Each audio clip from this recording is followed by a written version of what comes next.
السلام عليكم ورحمة الله وبركاته. بسم الله الرحمن الرحيم. الحمد لله رب العالمين، وصلى الله وسلم وبارك على نبينا Muhammad وعلى آله وصحبه أجمعين.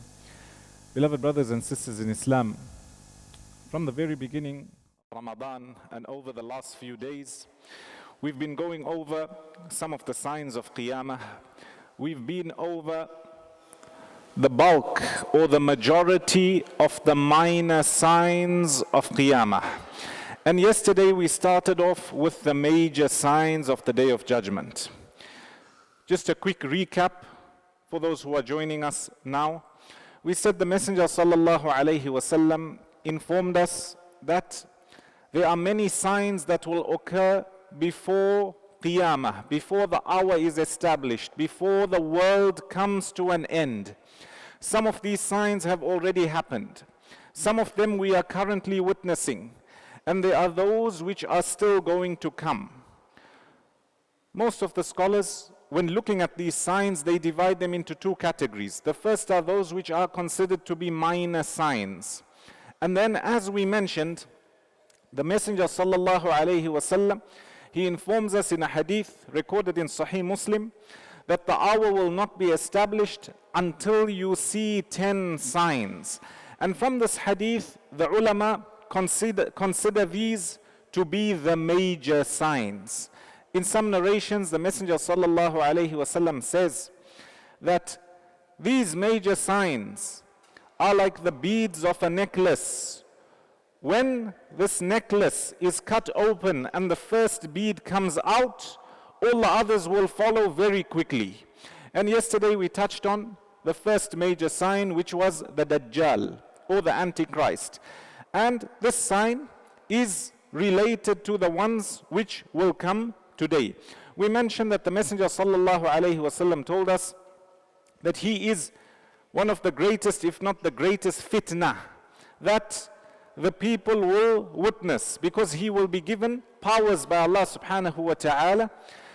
He will be able to cause the rain to come down, the crops to come out, and his claim to the people will be that I am Allah, so worship me. And the Messenger sallallahu alaihi wasallam tells us he will not enter Mecca, he will not enter Medina.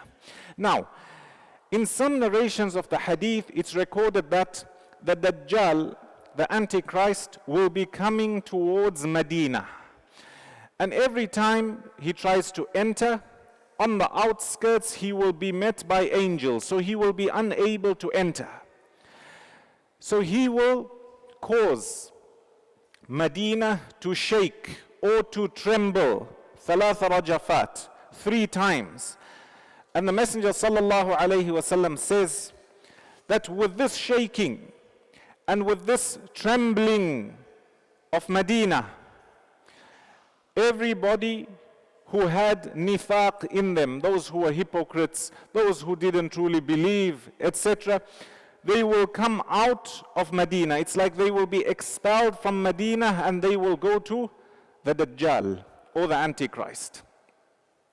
And after this occurs, in some narrations of the hadith, the Messenger sallallahu alaihi wasallam tells the Sahaba radiyallahu anhum, the Dajjal, the Antichrist, will be with his army and they will be discussing where to go next. In some narrations, they will be going from Medina up north towards Sham. And as he's going towards Sham, there will be news given to him because Isa alayhi salam, the Prophet Jesus, may peace be upon him, would have descended. And this is the second major sign. So notice how it's closely related to the appearance of the Dajjal. The Dajjal is the false Messiah, translated into English. Isa alayhi salam, known as the Masih. One of the meanings is that he was known as Al-Masih because if there was somebody who had a sickness or an ailment, if he had to touch them or wipe over them by the permission of Allah, they would be cured. And we know that Isa alayhi salam had a miraculous birth. His mother, Maryam alayhi salam, she gave birth to him. he did not have any father. From his miracles, Allah subhanahu wa ta'ala says that whilst he was still a child in the cradle, he spoke. Allah gave him the ability to speak. He said, قَالَ إِنِّي عَبْدُ اللَّهِ, I am a servant of Allah, a worshipper of Allah. Bearing in mind, due to his miraculous birth, some of the people around Maryam alayhi salam accused her of zina, accused her of committing wrong. And she says that, I will not speak to anybody. Rather, she points at the cradle, and this is mentioned all in Surah Maryam. And this Prophet of Allah speaks, who is Isa alayhi salam. And as he grew up, Allah subhanahu wa ta'ala gave him different miracles that are mentioned in the Quran. And he called to Allah subhanahu wa ta'ala. And due to some of the difficulties and hardships, the misunderstanding, the people who plotted and planned against him, they intended to kill him. And as Muslims, we have the utmost respect for Isa alayhi salam as well as all the prophets of Allah subhanahu wa ta'ala. However, we do not elevate their status more than they deserve. So we do not say Isa alayhi salam or Musa alayhi salam or Muhammad sallallahu alayhi wasallam reached the level of lordship, wal-iyadhu billah. No. However, they are the best of creation to have walked the face of the earth, and we acknowledge and respect that they were prophets of Allah. So Allah tells us, speaking about Isa alayhi salam, those who plotted to kill him, they were unable to kill him. Allah says, بَرْ رَفَعَهُ اللَّهُ إِلَيْهِ. Allah Jalla wa ala raised Isa alayhi salam to him. And Isa alayhi salam, as informed to us by the Messenger sallallahu alayhi wasallam, will descend at the end of times. Why will he descend? As we mentioned, there will be trial and tribulation, there will be difficulty and hardship, and the Masih ad-Dajjal, the false Messiah, the Antichrist, would have appeared. And as we mentioned, this Dajjal, after leaving the outskirts of Medina, he will be going towards Sham. By that time, Isa alayhi salam would have descended. And they will meet, they will face off at what's known as Bab Lud in Jerusalem, close to Baytul Maqdis, where Isa alayhi salam will be the one who kills off the Dajjal. Isa alayhi salam will be the one who puts an end by the permission of Allah to this fitnah of the Dajjal. So notice how we've been through the first major sign, which is the appearance of the Dajjal, very briefly. Then we mentioned the second major sign informed to us by the Messenger sallallahu alayhi wasallam. Isa alayhi salam will descend. It's mentioned that when Isa alayhi salam is there, the Dajjal has been removed. There will be prosperity. There will be peace. So much so, in some narrations it's recorded that barakah and blessing will be spread out. People will not fear anything. There will be peace and tranquility on the earth.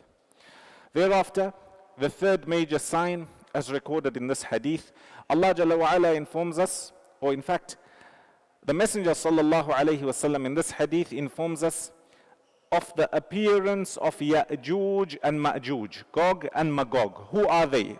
This is the third major sign.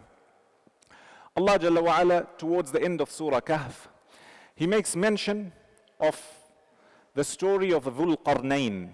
Dhul Qarnayn was known to be a pious king, a pious worshipper of Allah subhanahu wa ta'ala, who was given control of vast kingdom. And Allah mentions his travel through the lands and how he met different people. From amongst the people, he came to a group who could barely communicate. And they said, قالوا يا ذا القرنين إن يأجوج ومأجوج مفسدون في الأرض. O Dhul Qarnayn, this group of people who are known as Ya'juj and Ma'juj, these tribes, they have caused a lot of mischief and corruption on the land. So allow us to pay you something so you can help us to erect a barrier between us and them. Allah Jalla wa Ala says, Dhul Qarnayn did not take any wage or any reward from them. He asked for some manpower and he erected the barrier. He erected the barrier. And he tells them, فَإِذَا جَاءَ وَعْدُ رَبِّي جَعَلَهُ دَكَّاءَ. When the promise of Allah subhanahu wa ta'ala eventually comes, i.e. the end of times, this barrier will cease to exist. In another verse, Allah Jalla wa Ala says, حَتَّى إِذَا فُتِحَتْ يَأْجُوجُ وَمَأْجُوجُ وَهُمْ مِنْ كُلِّ حَدَبٍ يَنْسِلُونَ. Towards the end of time, the barrier that held back Ya'juj and Ma'juj will be broken. And they will be allowed to come out. When they come out, there's many ahadith that speak about what they will do.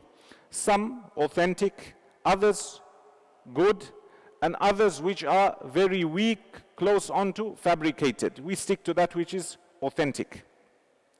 The Messenger sallallahu alaihi wasallam informs us that as they come out, or when they appear, they will cause great chaos and turmoil. They will be the reason for bloodshed. They will be the reason for the resources around being usurped by them. So much so, the believers will be with Isa alayhi salam, and they will be fortified in a place. Ya'juj and Ma'juj, Allah Jalla wa Ala would give them certain ability and certain powers, and they will cause great corruption in the land.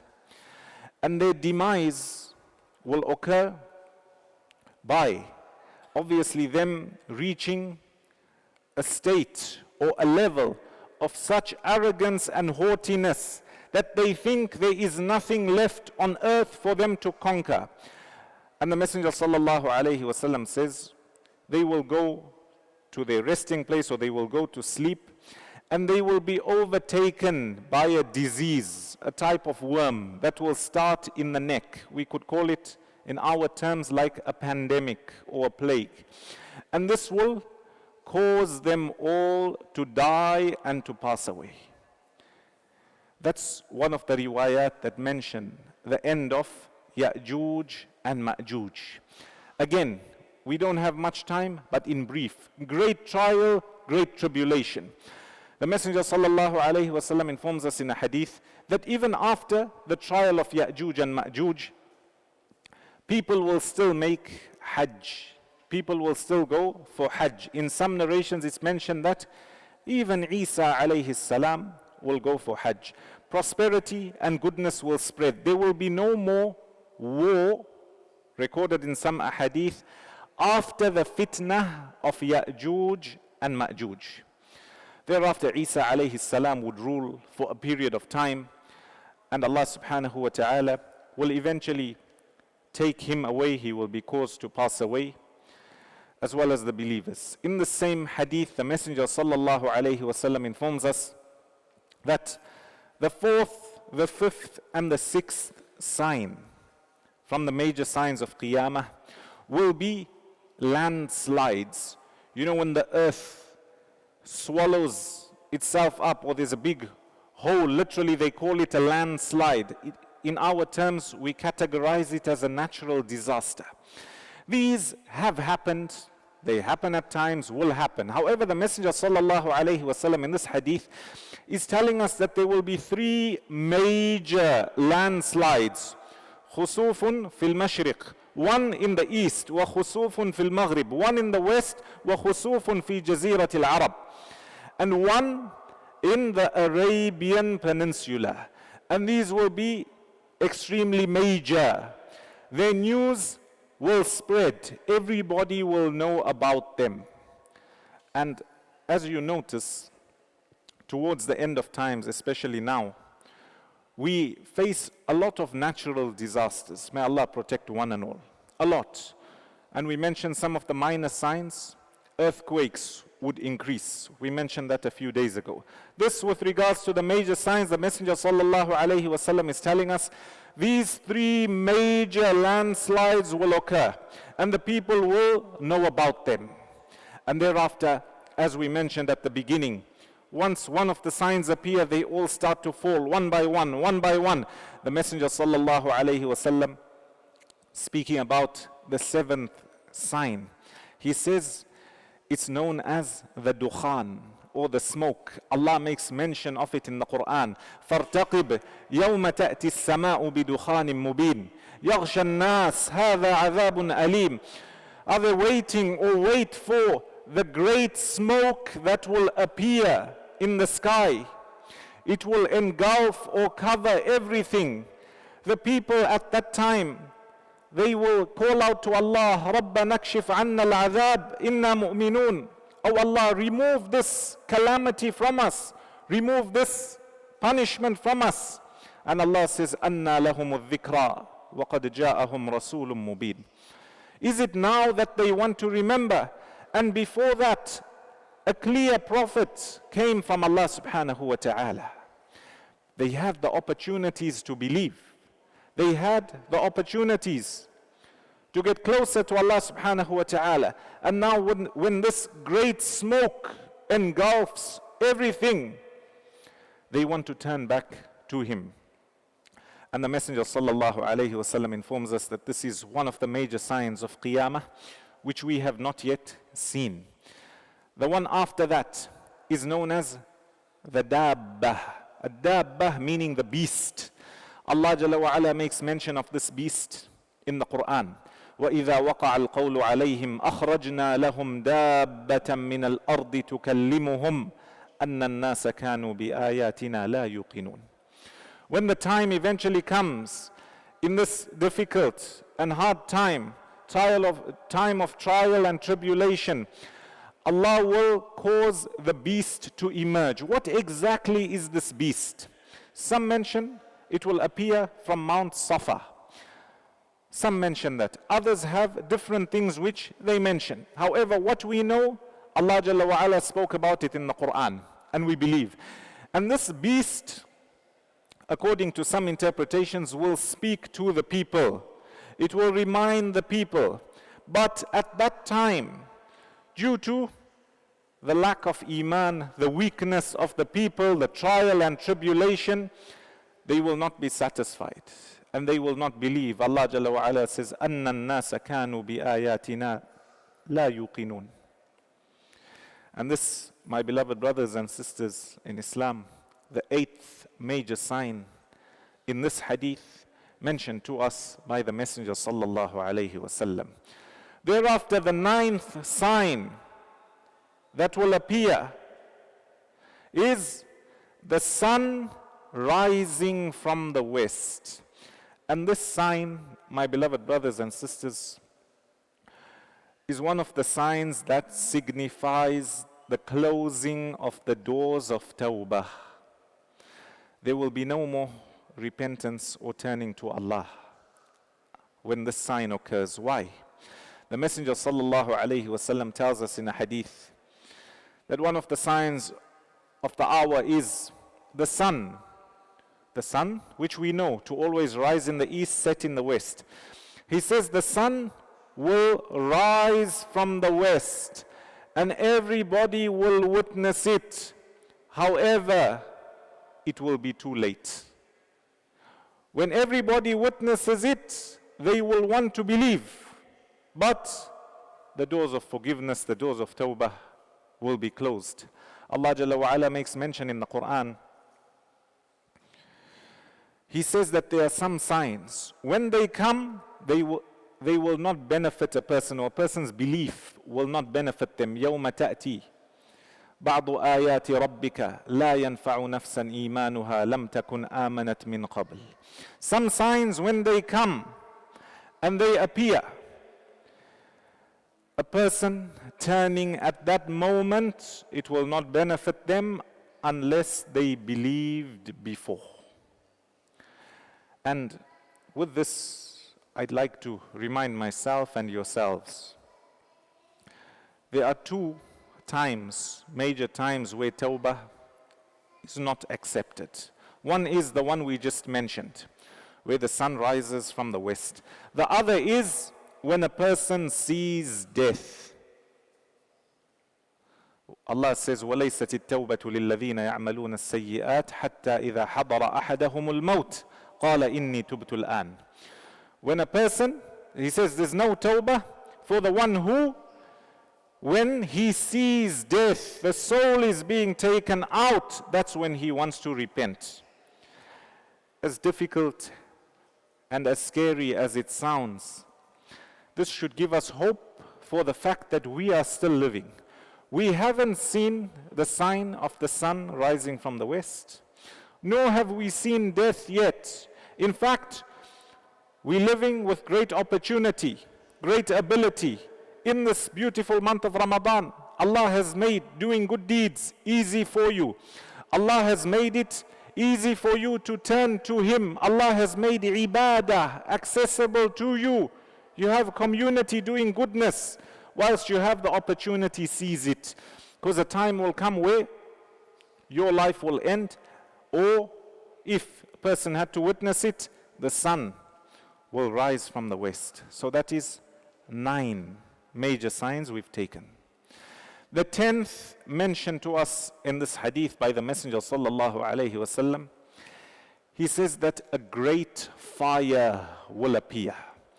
Now, some of the scholars, when speaking about the 9th sign, which is the end of Tawbah in this hadith, as well as this great fire appearing, which will gather the people in the place where resurrection, or the place towards resurrection, and resurrection will occur. Some mention that this will not be witnessed by the believers, because the Messenger sallallahu alaihi wasallam tells us in a hadith that the hour will not be established except on the worst of people. In some narrations of the hadith, or in some ahadith, he mentions that towards the end of time, as the hour is now going to approach, Allah subhanahu wa ta'ala will send a wind of mercy that will take away the souls of the believers. When exactly, how exactly, Allah knows best. Told to us by the Messenger sallallahu alaihi wasallam. So when speaking about this 10th sign, which is the appearance of a great fire, wallahu alam, Allah knows best. This will be the last major sign which will be witnessed by the worst of people. And the Messenger sallallahu alaihi wasallam says that this fire will be the one that drives the people to the place, some say in Yemen, in some riwayat, etc., or some say it will begin from there, and it will travel with the people in the sense that where they stop, where they need to rest, where they sleep, it will stop with them. Some of the scholars, when explaining this hadith, they say one of the reasons behind this fire is not to burn the people or kill off the people. It's to drive them to the place where eventually the world will come to an end and the trumpet will be blown. Wallahu a'lam. This is from the unseen. We've been given the principles, and these are ijtihadat from the scholars. What we've just been through, in brief, the 10 major signs, and we went through some of the minor signs as well. What will happen thereafter? What will happen thereafter? Because as you know, we've just mentioned the fire will drive the people and gather them in one place. Inshallah, this and more we'll go through from tomorrow. How will the hour be established? What will happen? Who will blow into the trumpet? The people when they die, or when the world comes to an end, how long will this period of time be? How will they be resurrected? People who have turned into dirt and dust and the bodies have decayed. How will they be resurrected? The qualities, or in fact the description of the day of Qiyamah. What will happen on that day? Thereafter, the test or the trials of the day of Qiyamah, in terms of a person needing to go over the bridge, etc. Some of the descriptions of Jahannam, as well as Jannah, and what will happen after that. Inshallah, we hope to go through that tomorrow. With those few words, I ask Allah subhanahu wa ta'ala to make us from those who benefit from what we have mentioned. All this, as interesting as it is, it does, give fulfillment to the person who wants to know more about the future, and they find people who want to go deeper and deeper. More important than all of that is to take a lesson and to change your life for the better. All of this in terms of story or stories in the Quran as well as the Hadith, news about the unseen, the extraordinary. We take the lesson, we benefit where we can from it, we try our best to implement in our lives. As I mentioned, it's not to make a believer so sad that they lose hope in the mercy of Allah. Rather, it's to remind you that you still have time, you still have opportunity. And what the Messenger sallallahu alaihi wasallam told us, we carry on seeing the prophecies coming true, and it gives us hope and strengthens our iman. I ask Allah subhanahu wa ta'ala to bless us all and to grant us all the best in this world and the next, and may He gather us in the highest part of Jannah. وصلى الله وسلم وبارك على نبينا محمد وعلى آله وصحبه أجمعين.